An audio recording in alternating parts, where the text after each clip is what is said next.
ururada u dooda xuquuqda aadanaha ayaa dowladda Masar ka dalbaday in ay xabsiga ka sii deyso koox dumar ah oo saameyn ku dhex leh baraha bulshada kuwaas oo dhawaan loo soo xirxiray sameynta muuqaalo wax u dhimaya shuruucda qoysaska u yaala ee dalka Masar.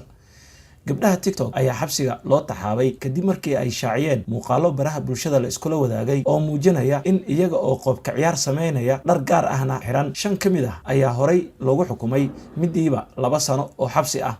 waan argagaxnay markii aan maqalnay arrinta. wax qaldan ma aysan sameynin gabdhaheena. walaashay ma aha dambiile kaliya, waxay rabtay in ay caan noqoto oo ay dad badan ku soo xirmaan, ay tiri Raxma oo ah da'dii ka weyneed gabadha lagu magacaabo Mawadda Al-Aadam oo muuqaal ay baraha bulshada soo gelisay awgis loogu xukumay 2 sano oo xarig ah. Mawadda oo 22 jir ah waa ardayad dhiganaysay jaamacadda, waxaana lagu xukumay in ay ku xadgudubtay sharciga akhlaaqda qoysaska dalka Masar. waxaa xabsiga loo taxaabay bishii May ee la soo dhaafay kadib markii ay muuqaalo soo gelisay TikTok iyo Instagram-ka. waxaana laga arkayaa iyadoo bishimaha la raacaysa heeso isla markaasna ku ciyaaraysa dhar kuwa gabdhaha wax xayeysiiya ay xirtaan. dacwad oogayaasha ayaa muuqaaladeeda ku tilmaamay kuwa aanan waafaqsanayn dhaqanka bulshada dalka Masar. hooyaday sariirta kama soo degi karto hadda, xilli kasta way ooyeysaa, mararka qaar saqda dhexe habeenkii ayay soo kacaysaa iyadoona weydiinaysa in Mawadda ay guriga ku soo laabatay, ayay tiri Raxma. Mawadda waxay ka mid tahay 5 gabdhood oo lagu riday xukun la mid ah keeda, waxaana u sii raacsan ganaax lacageed oo ku dhow $20,000. 5toodaba waxaa loo yaqaanaa gabdhaha TikTok, waxaana ku jira haweeney xidig ka ah baraha bulshada oo lagu magacaabo Haneen Hossam iyo 3 kale oo magacyadooda aan la shaacin. Raxma waxay sheegtay in walaasheed ay baraha bulshada dhar ugu xayeysiin jirtay dhowr shirkadood. rajo fiican oo mustaqbal ah ayay lahayd, waxay ku riyoon jirtay in ay atariisho noqoto, ayay tiri Raxma. sida ay sheegtay hay-adda xuquuqda aadanaha u dooda ee Amnesty International, dacwad oogayaashu waxay Mawadda u adeegsadeen 17 sawir oo ay iyada leedahay, kuwaasoo ay caddeyn uga dhigteen kiiska ay ku soo oogeen.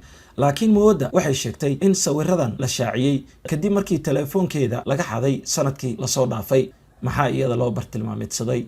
racfaan ay qoyskan qaateen 17 bishan Agoosto. Raxmana waxay rajeynaysaa in walaasheed xukunka laga khafifin doono ugu yaraan. maxaa iyada loo bartilmaameedsaday? waxaa jira atiriishooyin badan oo ku jira baraha bulshada, cid kuwaas taabatana ma jirto, ayay tiri iyadoo si cara leh u hadlaysa. Mawadda way suuxday markii ay maqashay xukunka ku dhacay, sida uu sheegay qareenkeeda oo lagu magacaabo Axmed Baqiri. aad bay u niyad jabsan tahay, xukunkan aad buu ugu adag yahay. in xabsiga la geliyo xal ma aha, xitaa haddii muuqaaladeeda ay ka soo horjeedaan akhlaaqda bulshadeena. xabsiga wuxuu abuuraa dambiilayaal. dowladdu waxay xitaa taa beddelkeeda u diri kartay goob dhaqan celin ah.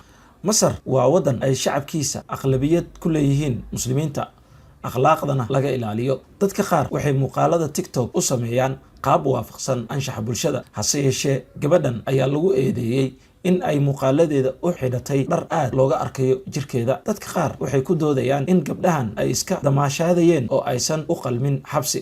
hay-adaha u dooda xuquuqda aadanaha ayaa ku baaqaya in gabdhahan la sii daayo. waxay ku doodayaan in xarigooda uu yahay tallaabo kale oo ay dowladdu u qaaday caburinta xorriyadda hadalka. waxaa kale oo ay dowladda Masar ku dhaliilayaan in ay doonayso sidii ay u xukumi lahayd waxyaabaha ku baxa ama ka baxa baraha bulshada. tan iyo markii uu madaxweynaha ay militariga taageersan yihiin ee Cabdifataax Al-Siisi xukunka qabsaday sanadkii 2014, hay-adaha xuquuqda aadanaha ee maxalliga ah iyo kuwa caalamiga ahba waxay dowladdiisa ku eedeynayeen in ay gacan bir ah ku qabato shacabka.